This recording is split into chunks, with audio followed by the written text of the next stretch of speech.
Okay, let's do one more example of quadratic inequalities using intervals. Okay, so step one. Okay, step one is we're going to ignore the inequality sign. So what that means is we're going to look at this and we replace the inequality sign with equal sign and solve it as you would for quadratic. Right?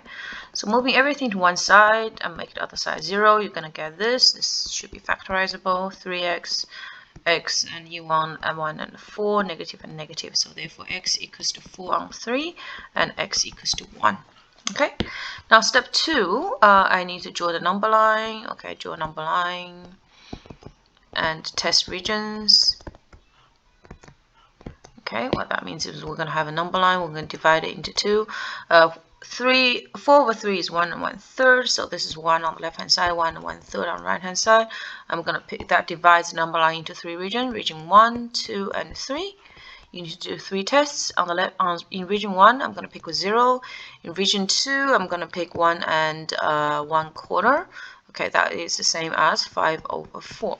On the right hand side, I'm going to just pick 10. All right, so to test region number 1, when x is equals to 0, I've got 3 times by 0 squared is greater or equals to 7 times by 0 minus 4. Is that true? Well, is 0 less or equals to -4?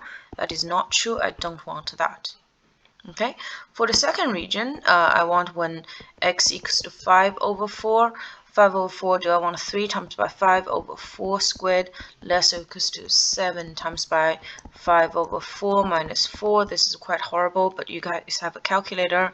3 times by this is 25 over 16 is less or equals to 35 on 4 minus 4. And you will find this is true. So we're going to say this is true. Okay.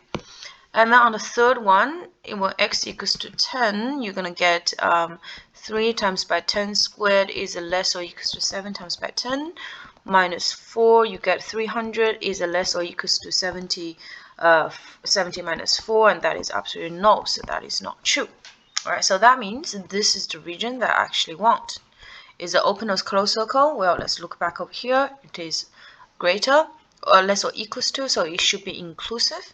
That means I want to include these two as well.